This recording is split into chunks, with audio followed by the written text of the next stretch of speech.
Hello aspirants, welcome to daily news analysis of the Indian Express. Today the date is 30th October, so let's get started.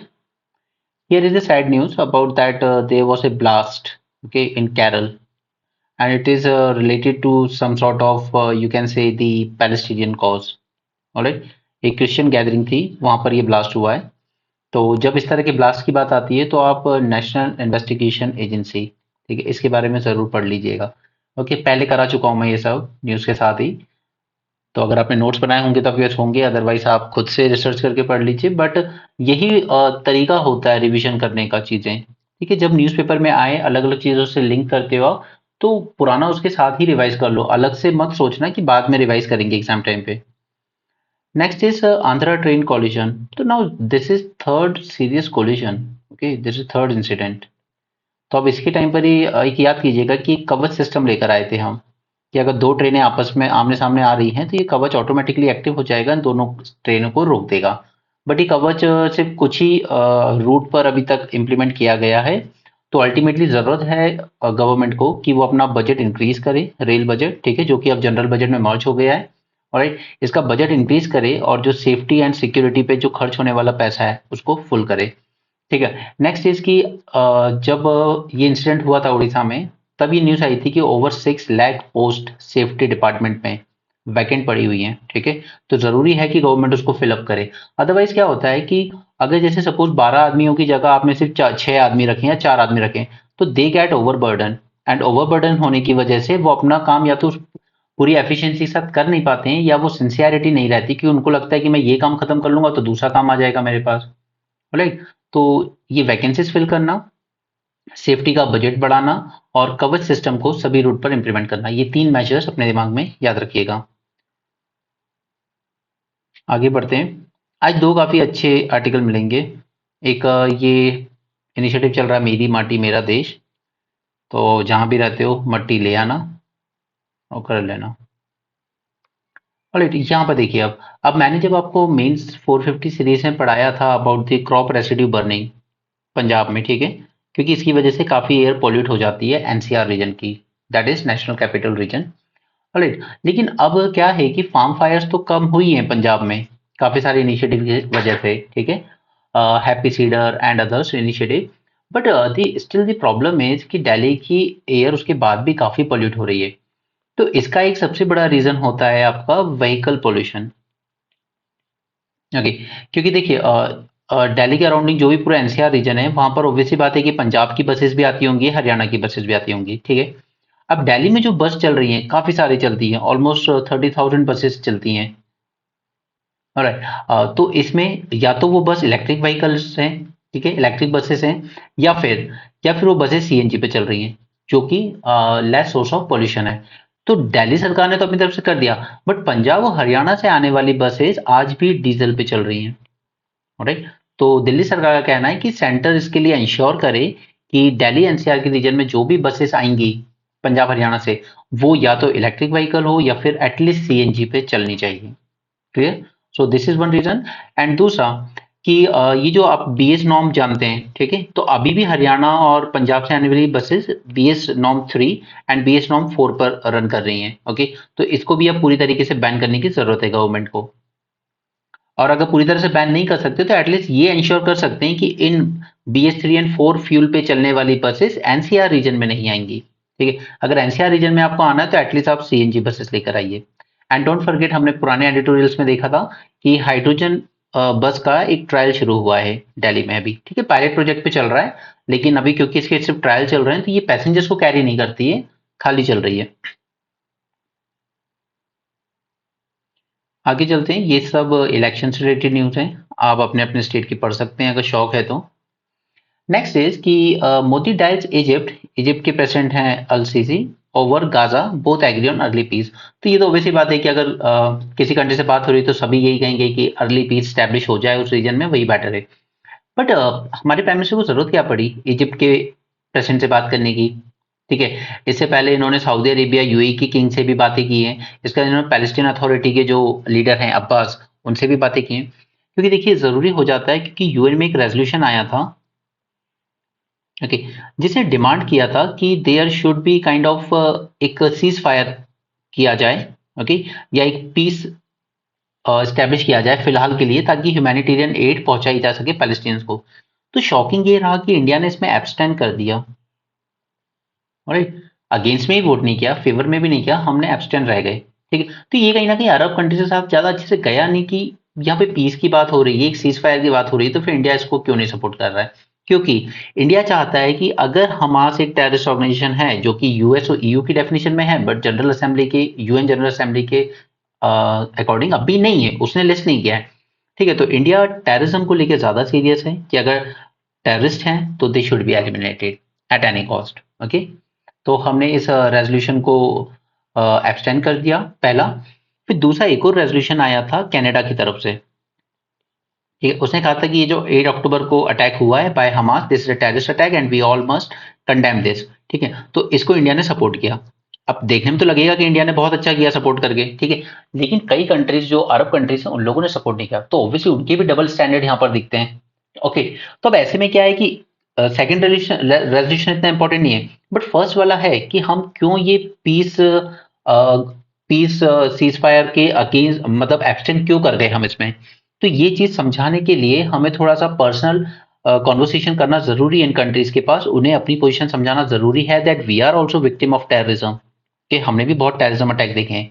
Mumbai attack was just similar like this, Hamas ने जो किया है street पे gun लेकर आप बस मारे जा रहे लोगों को, यही मुंबई में हुआ था, यही हमास ने अभी किया है सर में।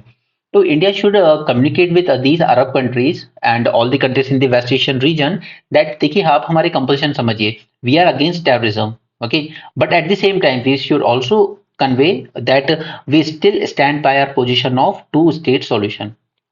ठीक है, ये हमारा शुरू से स्टैंड रहा है आजादी के बाद से, सिंस 1948, और आज भी हमारा यही स्टैंड है that we are up for two state solution, but whenever there is a case of terrorism then we are always against it। Clear? Next यहाँ पर प्राइम मिनिस्टर मोदी ने कहा हम पटेल जी की बर्थ एनिवर्सरी पे कुछ लॉन्च करेंगे, मेरा युवा Bharat, it will be new autonomous body for the youth and youth lead development. बस यही सब बकवास करनी है, रोजगार की बातें नहीं करनी सरकार को। और मैं ये ऐसी हवा में नहीं कह रहा हूँ यार, ठीक है। 2014 में अकेले बैंकिंग सेक्टर में 63,000 वैकेंसीज आती थी हर साल, जो कि अब आती है सिर्फ 4,000। ऑलराइट, बहुत वैकेंसीज पड़ी हुई है गवर्नमेंट के पास, लेकिन जबरदस्ती रोकी गई है, नहीं भरी जा रही है, whatever is the reason. Anyway, चलिए आगे चलते हैं। यहाँ पे वही इंडिया का जो वोट है ना, यूएन रेजोल्यूशन, उसी की बात हो रही है जो मैंने आपको अभी समझाया। India's vote over the United Nations General Assembly resolution on war in Gaza, it marks an important change in India's approach in the Middle East region. India's absenteeism on Arab resolution calling for humanitarian truce in Gaza, ठीक है, तो ये जो resolution था कि एक humanitarian truce establish किया जाए वहां पर, तो इंडिया ने उसमें एब्सटेंड कर दिया, सपोर्ट नहीं किया। दूसरा, हमने सपोर्ट कर दिया Canadian amendment condemning the October 7 Hamas attack on Israel. तो ये तो हमने बहुत सही किया, ठीक है, वो टेररिस्ट अटैक था तो उसको कंडेम करना ही था और हमने किया, तो हमने बिल्कुल उसके सपोर्ट में वोटिंग की। Now this marks a definitive shift in evolution of India's regional policy. क्यों? पहले क्या था कि हमारा कहीं ना कहीं पहले जब से हमारी पॉलिसी चली आ रही है, हमारी पॉलिसी बहुत ज्यादा प्रो पैलेस्टीन रही है। इसराइल को हमने कभी खुल के सपोर्ट किया नहीं है, तो कहीं ना कहीं अब हम लोग उससे काफी शिफ्ट कर रहे हैं। This shift is contrary to the criticism of it that India has not abandoned the Palestine cause, लेकिन हम पैलेस्टीन कॉज को अबेंडन नहीं कर रहे हैं, हम अभी भी अपने स्टैंड पर कायम हैं कि there should be two nation solution. Alright, now ये सब हम लोग, ये सब क्यों करना पड़ रहा है? क्योंकि खुद रीजनल डायनेमिक शिफ्ट हो रहे हैं वहाँ के, वेस्ट एशिया के और मिडिल ईस्ट के। ओके, क्योंकि आपने देखा था, हमने बात की थी, मिस ट्विंकल ने भी आपके साथ बात की थी, यूएई, बहरीन, इन सब के साथ इब्राहिम अकॉर्ड हुआ, राइट। सऊदी के साथ अप्रोचमेंट करवाया जा रहा है इसराइल का अमेरिका के थ्रू, ठीक है। तो जब उस रीजन की कंट्रीज खुद इसराइल को इम्यूलेट कर रही हैं आज, still maintaining their stand of two state solution, तो हम भी तो वही स्टैंड ले रहे हैं ना, तो फिर इतना डरने की जरूरत क्या है?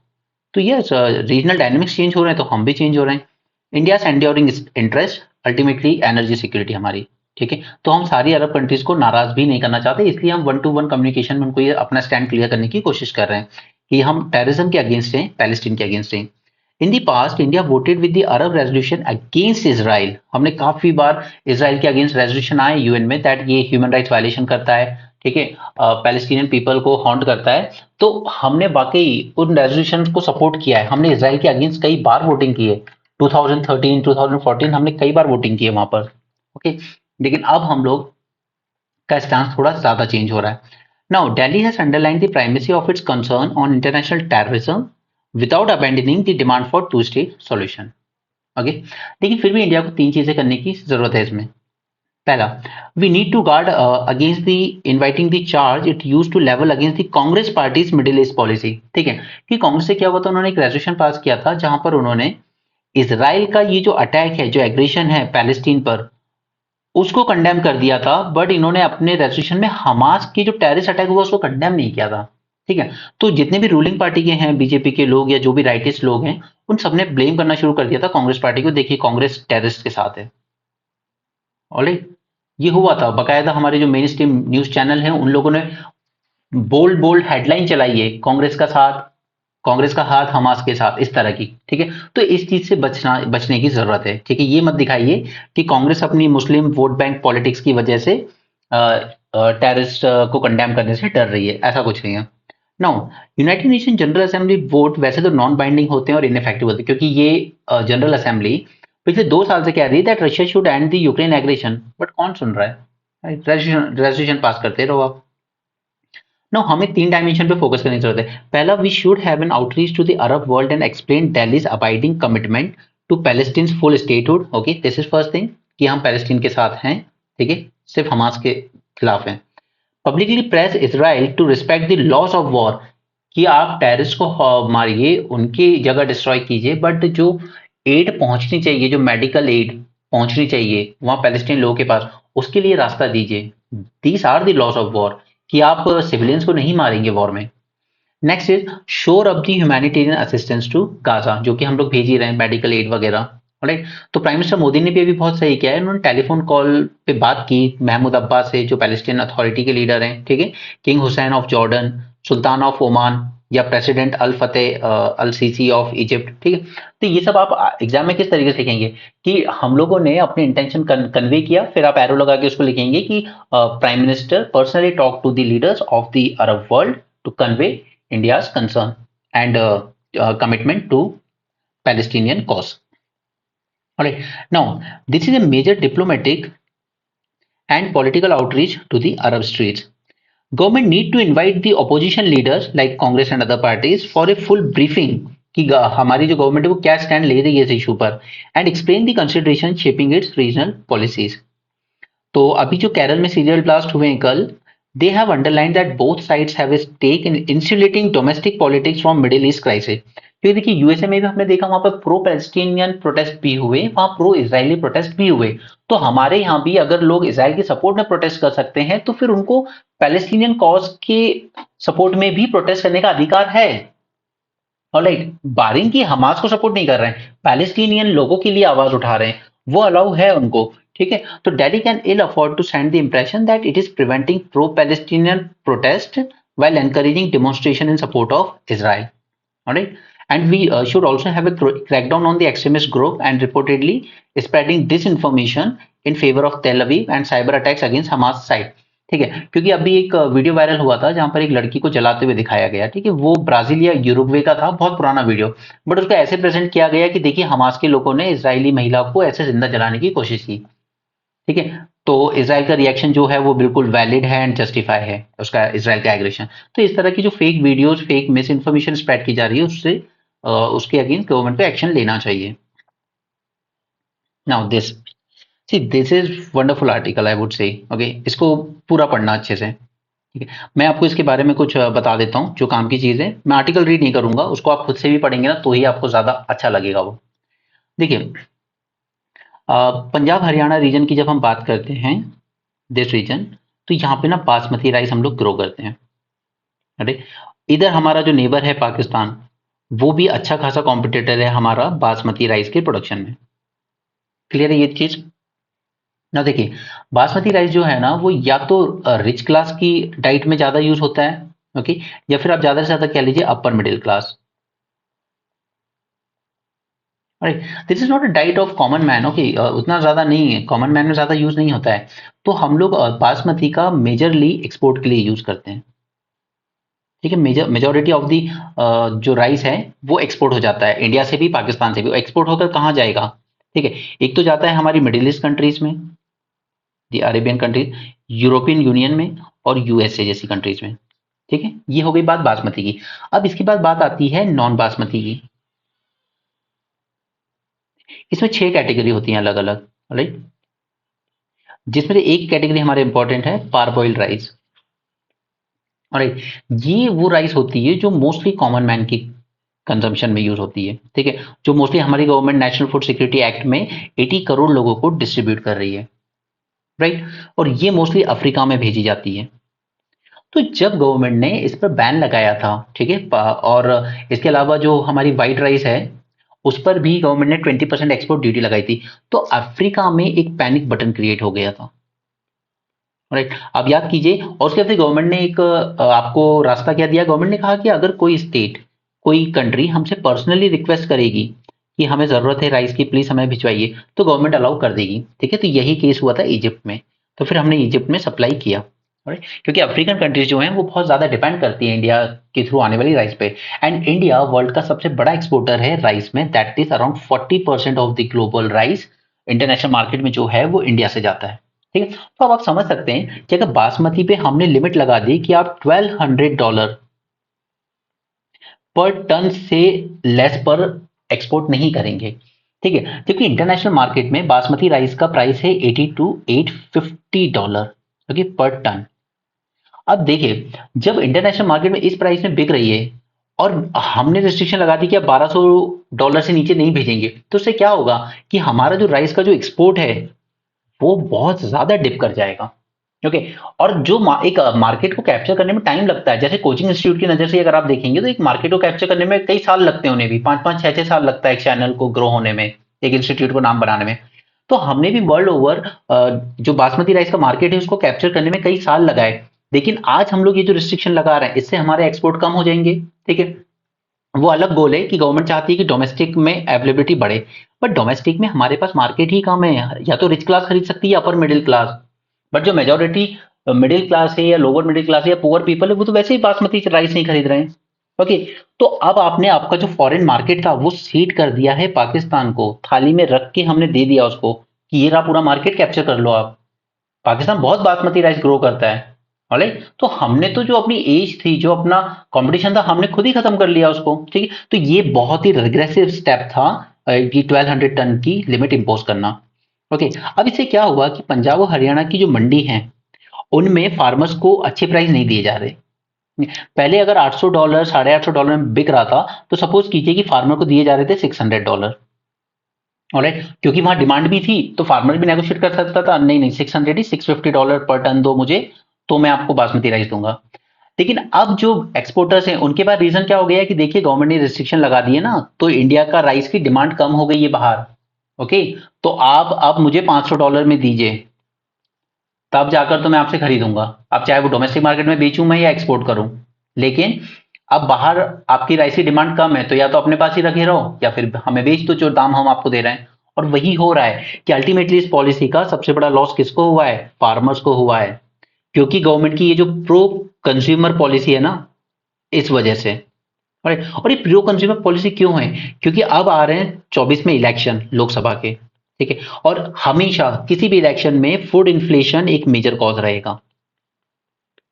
ऑलराइट, ये हमेशा एक रीजन होता है, महंगाई एक मुद्दा हर इलेक्शन में बनती है। तो गवर्नमेंट कोई चांस नहीं लेना चाहती कि किसी भी तरह से राइस की शॉर्टेज हो या वीट की शॉर्टेज हो और फिर हम लोग को इलेक्शन में इसके कॉन्सिक्वेंसेज फेस करने पड़े। बट अल्टीमेटली इसका जो पूरा लॉस जो बियर कर रहा है वो कर रहा है हमारा फार्मर। ओके, अब देखिए, अब फार्मिंग में एक तो हो जाती है इनपुट कॉस्ट। इनपुट कॉस्ट हर तरह से बढ़ी है, जैसे जनरेटर वगैरह में डीजल यूज करता है फार्मर, इसके कॉस्ट बढ़े। राइट, सीड के कॉस्ट महंगे हुए हैं, फर्टिलाइजर बहुत महंगा हुआ है। राइट, उसके बाद आज मैकेनाइजेशन अगर आप करने चाहोगे ना, तो आप ट्रैक्टर ट्रॉली के रेट में बेतहाशा इंक्रीज हुई है। ठीक है, मशीन्स वगैरह में। तो एक तरफ तो हमारे फार्मर्स के लिए इनपुट कॉस्ट इंक्रीज हो रही है, उसके बाद जब वो आउटपुट निकाला उसने बासमती राइस सपोज, तो वो एक्सपेक्ट कर रहा था कि अब मुझे प्राइसेस इसके अच्छे मिलेंगे, ताकि क्योंकि मेरी तो इनपुट कॉस्ट भी बढ़ गई थी। तो आपने ये $1200 टन वाले से करके आपने क्या कर दिया कि उसकी डिमांड भी कम कर दी, और डिमांड कम होने की वजह से उसको अब कम प्राइसेस मिल रहे हैं। तो ये तो फार्मर के लिए फिर बहुत मुश्किल हो जाएगा कि मेरी इनपुट कॉस्ट बढ़ रही है लेकिन मेरी आउटपुट कॉस्ट उल्टा घट रही है। ठीक है, और दूसरी तरफ आप गोल रखते हो कि हम फार्मर की इनकम डबल कर देंगे। डबल करने की बजाय आप उल्टा रिड्यूस कर दोगे। अगर आप पिछले 9 साल में देखेंगे ना मेजर क्रॉप्स की एमएसपी, तो 9 साल में एमएसपी में सिर्फ ₹200 का इजाफा हुआ है। अरे तो आप बताइए कि 9 साल में सिर्फ अगर ₹200 बढ़ रही है एमएसपी, जबकि इनकी डीजल सीड फर्टिलाइजर इनके प्राइस कई गुना बढ़े हैं, तो फिर फार्मर की प्रॉफिटेबिलिटी कैसे रह जाएगी? और फिर वही बात आती है कि फार्मिंग में प्रॉफिटेबिलिटी कम हो जाती है और ultimately farmer suicide, farm debt, and ultimately कि डिसगाइज अनएम्प्लॉयमेंट। ठीक है, फिर वो माइग्रेट कर जाता है, फिर वो कहीं शहर में जाके रिक्शा चलाने पे मजबूर हो जाता है। और ये इस आर्टिकल का पूरा क्रक्स था कि सरकार की ये जो एक्सपोर्ट पॉलिसी है इनमें कोई कंसिस्टेंसी नहीं है। आप कंज्यूमर के नाम पर जो प्रोड्यूसर है उसको पूरी तरीके से हार्म कर रहे हो। राइट, और सिर्फ इतना ही नहीं है कि ये बासमती या नॉन बासमती में पार्बोइल्ड राइस, या एक और चीज है broken rice. Okay, broken rice ये हम लोग बहुत ज्यादा एक्सपोर्ट करते थे चाइना को, वो इसको यूज कर लेता था बायोफ्यूल वगैरह बनाने में। अरे हमने इसका भी एक्सपोर्ट बंद करवा दिया। अब जबकि अभी हमारी जो कैपेसिटी है बायोफ्यूल बनाने की वो अभी जस्ट डेवलपिंग स्टेज में है, अभी हम लोग उतना ज्यादा बना भी नहीं रहे, तो फिर इसको रख के क्या करेंगे? राइट, तो यही सब बातें इस आर्टिकल में दी गई हैं, एंड इसको प्लीज अच्छे से पढ़िएगा, बहुत अच्छा आर्टिकल है। ठीक है, इसमें एक और अच्छी बात लिखी है कि 2003 से लेकर 4 तक, ठीक है, और फिर जब वो सरकार गई 2013-14 में, और आज 2022-23 में, ठीक है, हमारे जो एक्सपोर्ट थे वो थे just $8 billion agri export. Okay, agriculture से related export $8 billion. Government increase it almost 5 times, around $43 billion annual का एक्सपोर्ट हम करने लगे थे। ठीक है, अगर यही स्पीड हम लोग कंटिन्यू रखते ना 2014 से आज 2023 तक, तो अब तक हमारा एक्सपोर्ट एनुअली टच हो जाना चाहिए था $200 बिलियन तक। राइट, हो जाना चाहिए था ना, अगर यही मोमेंटम बनाए रखते तो। लेकिन आज हमारा एक्सपोर्ट इवन $50 बिलियन भी टच नहीं कर पा रहा है एनुअल। ठीक है, यानी आप 10 साल, आज से 9 साल पहले आप $43 बिलियन तक का एक्सपोर्ट कर रहे थे फूड प्रोडक्ट्स में, और आज तक आप उसको $50 बिलियन भी टच नहीं कर पाए हो, जबकि आपने 2004 से 2014 तक 5 टाइम्स ग्रो किया था। तो ये दिखाता है कि ये जो प्रेजेंट गवर्नमेंट है उसका कहीं ना कहीं ज्यादा एम्फेसिस है कंज्यूमर को प्रोटेक्ट करने में, कि महंगी ना हो चीजें। तो फिर प्रोड्यूसर का क्या? और अगर आपको प्रोड्यूसर को अच्छे आउटपुट नहीं देने, ज्यादा प्राइस नहीं देनी है, एमएसपी नहीं देनी है, तो फिर उसकी जो इनपुट कॉस्ट है उसको भी कम करो। राइट, फिर आप क्यों डीजल के प्राइसेस, आप इलेक्ट्रिसिटी के रेट्स या फर्टिलाइजर के रेट क्यों बढ़ा रहे हो? Alright, so this is a wonderful article, इसको आपको जरूर पढ़ना चाहिए। ऑलराइट, ये मैं टेलीग्राम ग्रुप में ही पोस्ट कर दूंगा, आप इसको जरूर पढ़ सकते हैं। चलिए आगे बढ़ते हैं। यहाँ पर हाइपरटेंशन, ठीक है, देखिए पहली चीज तो कि even 1 in 4 adult have hypertension, इसको हम साइलेंट किलर भी कहते हैं। ठीक, कई लोगों को होता है ये, मगर पता नहीं होता है कि हमें ये प्रॉब्लम हो रही है। ओके, अब इन लोगों ने क्या किया है, डिस्ट्रिक्ट वाइज स्टडी की, उन्होंने ये देखा कि कुछ ऐसे जिले हैं जहां पर प्रेवलेंस बहुत ज्यादा है, लेकिन डायग्नोस करने की जो फैसिलिटी है वो है ही नहीं। और डायग्नोस करने की फैसिलिटी नहीं है, यानी कि अगर आप कहीं रह रहे हैं तो वहां पर आपके एरिया में बहुत ज्यादा हाइपरटेंशन के केसेस आ रहे हैं, बट इलाज कराने के लिए आपको दूसरे डिस्ट्रिक्ट जाना पड़ रहा है। ठीक है, तो ऐसे में इंसान क्या करता है, हाँ ठीक है ठीक है ठीक है, ऐसे करके मतलब वो बढ़ जाती है चीजें। The prevalence of hypertension and diagnose and treatment. Okay, prevalence किसी और डिस्ट्रिक्ट में बहुत ज्यादा हाई है, मगर आपने जो फैसिलिटीज खोल रखी है वो कहीं और खोल रखी है। तो इस स्टडी ने क्या किया है, it assess the variation in hypertension care at the district level, highlighting the urgent need for more targeted approach to fight the medical condition often referred as silent killer. Around 18 crore people in India suffer from hypertension, but only 37% get diagnosed and just 30% start treatment, while 15% manage to keep their blood pressure under control. अरे काफी death होती है इससे, इसे silent killer कहते हैं इसे। यहाँ पे इसराइल ने कहा है कि अब हम गाजा पे जो ग्राउंड अटैक है उसको थोड़ा और तेज कर रहे हैं, और साथ में फाइटर जेट्स तो अटैक कर ही रहे हैं। नेक्स्ट इज यहाँ पे ये देखिए, आपको पता है नेपाल में सिविल वॉर हुई थी, ठीक है, 2006 के आसपास वो खत्म हुई। तो वहाँ पे एक यूनाइटेड मिशन आया था। एक special office of UN setup किया गया था जो मॉनिटर कर रहा था माओइस्ट के सरेंडर को। Objective was to oversee weapons of the Maoist and the country's army. However इसने कुछ ऐसी एक्टिविटीज की जो नेपाली गवर्नमेंट को ठीक नहीं लगी। उसको लगा कि आप अपना जो मैंडेट है, यूएन का मैंडेट, उससे बाहर जा रहे हो, ठीक है, और आप कहीं ना कहीं बायस्ड हो थोड़े। राइट। तो अब यहाँ के जो प्राइम मिनिस्टर ने कहा है कि UN should play a role. तो ये नेपाली पॉलिटिक्स को पसंद नहीं आएगा, ओके, यूएन का रोल इनको पसंद नहीं आएगा। नेक्स्ट, देखिए हमारे पेट्रोलियम प्रोडक्ट के एक्सपोर्ट कम गए हैं, क्योंकि हमने लास्ट मंथ भी डिस्कस किया था कि इस मंथ जो हमारी रिफाइनरीज हैं, okay, including the largest refinery Jamnagar Reliance वाली, ठीक है, वो इस मंथ होगी मेंटेनेंस के लिए बंद। ओके। तो ऑब्वियस सी बात है कि जब वो मेंटेनेंस में है तो क्रूड ऑयल को रिफाइन कर नहीं पाएगा और हमारे जो एक्सपोर्ट होंगे वो इस मंथ थोड़े कम होंगे। तो ये हम लास्ट मंथ भी देख चुके हैं ये बात। नाउ हियर, अभी मैं बताता हूँ इसका क्या है। पहले इस आदमी का नाम देखिए, 1954, विलियम आर्थर लुइस उर्फ राहुल। नाम तो सुना होगा, ठीक है, अगर आपने थोड़ा बहुत भी इकोनॉमिक्स पढ़ा है तो आपने इस आदमी का नाम सुना होगा, विलियम लुइस। क्यों सुना होगा? क्योंकि देखिए इस आदमी ने बहुत एक क्लियर कंसेप्ट दिया था कि कंट्री कैसे प्रोग्रेस करती है। सबसे पहले वो एग्रीकल्चर करती है, ठीक है, फिर वो शिफ्ट करती है मैन्युफैक्चरिंग की तरफ, उसके बाद वो शिफ्ट करती है सर्विसेज की तरफ। ठीक है। इसका मतलब क्या है कि एग्रीकल्चर में पहले काफी लेबर इन्वॉल्व होंगे, ठीक है, तो वो सरप्लस जनरेट करेंगे। सरप्लस जनरेट करेंगे तो यानी कि कुछ मनी इकट्ठा होगा। राइट। फिर ये जो सरप्लस कैपिटल इकट्ठी होगी, इस कैपिटल को एक कंट्री यूज करती है मैन्युफैक्चरिंग इंडस्ट्रीज बनाने में। ओके, एक मैन्युफैक्चरिंग का बेस डेवलप करने में। और फिर जब वहां पर इंडस्ट्रीज लग गई तो उसके बाद इनको क्या चाहिए? इनको एम्प्लॉयज चाहिए। राइट। तो एम्प्लॉयज कहाँ से आएंगे? अब यहाँ पर जो लोग एग्रीकल्चर में, जो मैन पावर अब तक एग्रीकल्चर में थी, वो मैन पावर शिफ्ट करेगी मैन्युफैक्चरिंग की तरफ। ऑलराइट। तो अब यहां से एग्रीकल्चर से मैन पावर जो होगी वो क्या होगी? रिड्यूस हो जाएगी। राइट। तो जब ये रिड्यूस हो जाएगी तो इसका सॉल्यूशन क्या निकल के आता है? मैकेनाइजेशन। कि जो फसल की बोनी, फसल की कटाई जो मैन्युअली लेबर कर रहा था, वो चीज अब आप ट्रैक्टर से, थ्रेशर से, इन चीजों से करोगे, ठीक है, मैकेनाइजेशन। अब मैकेनाइजेशन की पूरी पूर्ति कहां से होगी? सपोज ट्रैक्टर बनानी है या ट्रॉली बनानी है, तो ये सब ये मैन्युफैक्चरिंग से ही आएगा। तो मैन्युफैक्चरिंग फिर से मैकेनाइजेशन को और ज्यादा प्रमोट करता है। ऑलराइट। अब हमने यहाँ से सरप्लस लेबर निकाल के मैन्युफैक्चरिंग में वर्कर्स की जरूरत पड़ती है, वहां पर जरूरत पड़ेगी, ठीक है। फिर ये प्रोडक्टिविटी बढ़ती है हमारी मैन्युफैक्चरिंग की, तो एक कंट्री बनती है फिर एक मैन्युफैक्चरिंग हब, ठीक है, जस्ट लाइक चाइना। या आप शुरू की जितनी भी रेवोल्यूशन पढ़ेंगे अपनी वर्ल्ड हिस्ट्री में, चाहे वो अमेरिकन रेवोल्यूशन हो, ब्रिटिश रेवोल्यूशन हो, फ्रांस रेवोल्यूशन हो, ठीक है, इनका जो भी इंडस्ट्रियलाइजेशन हुआ है, जर्मनी का, इटली का, वो सब ऐसे ही हुआ है। इवन चाइना का भी अगर आप देखेंगे ना लेट, तो उन्होंने पहले एग्रीकल्चर से सरप्लस जनरेट किया, फिर उस सरप्लस को इन्वेस्ट किया अपने मैन्युफैक्चरिंग इंडस्ट्री सेटअप करने में, ठीक है। फिर आप मैन्युफैक्चरिंग हब बनते हो। जब एक बार आप मैन्युफैक्चरिंग हब बन जाते हो, बड़ी बड़ी एमएनसीज, बड़ी बड़ी कंपनीज आपके यहाँ आने लगती हैं, ठीक है, आपके यहाँ अच्छा खासा इंडस्ट्रियलाइजेशन हो गया। उसके बाद आप ध्यान देते हो कि मेरे वर्कर्स को स्किल वगैरह तो हो गए, ठीक है, ये तो चलता रहेगा। उसके बाद आप शिफ्ट करते हो हाई क्वालिटी जॉब्स की तरफ। ओके। आप अच्छा क्वालिटी एजुकेशन पे फोकस करते हो, आप रिसर्च एंड डेवलपमेंट की तरफ जाते हो, आप service sectors like software development and all, okay, chips making and all, ठीक है, हमारे इवन बीपीओस वगैरह, ठीक है, medical services, financial services, banking and all. तो फिर हमारी जो इकोनॉमी होती है वो मूव करती है मैन्युफैक्चरिंग से सर्विस सेक्टर की तरफ। क्लियर? ये मॉडल था लुइस का कि एक इकोनॉमी इस तरीके से प्रोग्रेस करती है। लगभग सब ने वर्ल्ड में इसी तरीके से प्रोग्रेस की है। सिर्फ इंडिया से गलती हुई कुछ, और वो गलती क्या हुई? हमने क्या किया? हम एग्रीकल्चर में तो चलो आपको पता होगा हमारी फर्स्ट 5 ईयर प्लान में हमने एग्रीकल्चर पे फोकस किया था, ठीक है, सरप्लस भी जनरेट किया था हमने।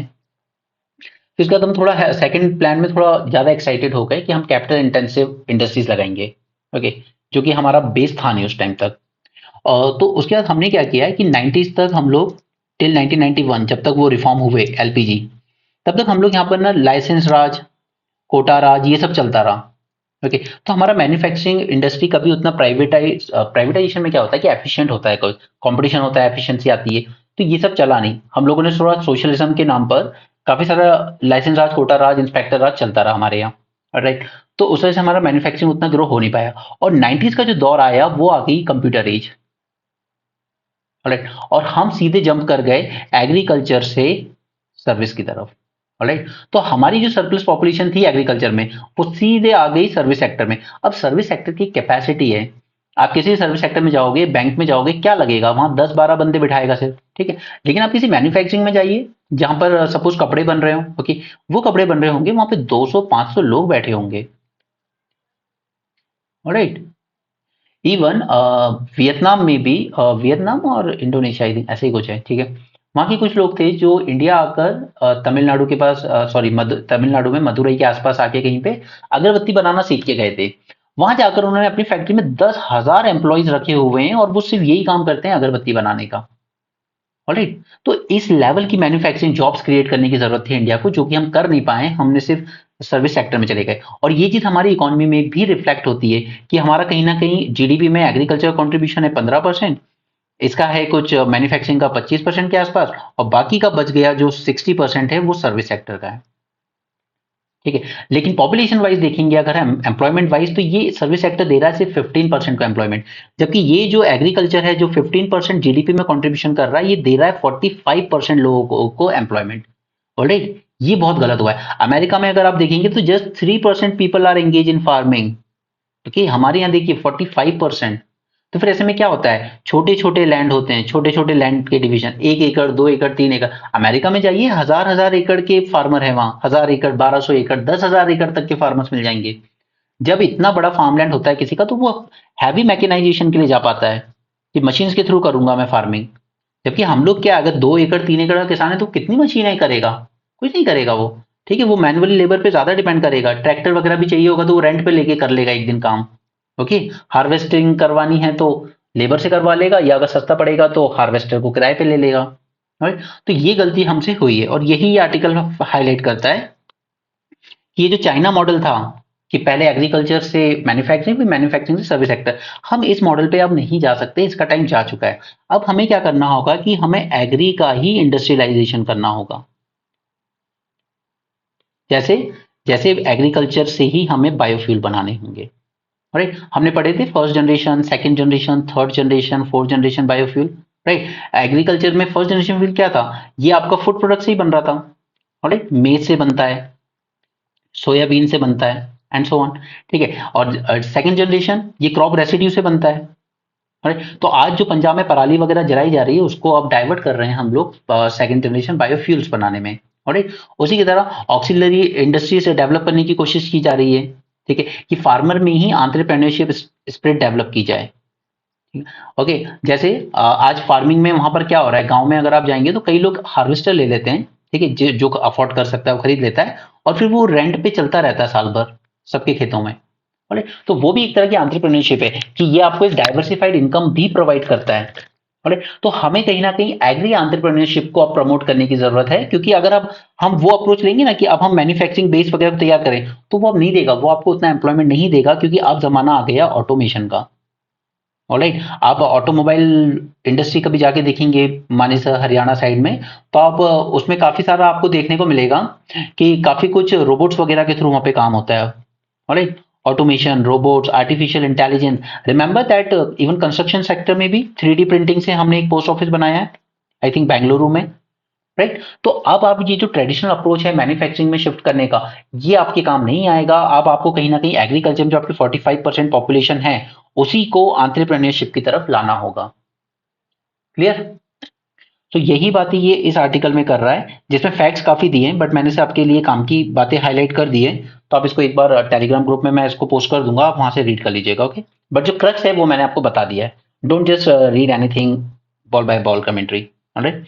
So that's it for this session. Thank you. Thanks for joining this session, and have a great day and keep learning.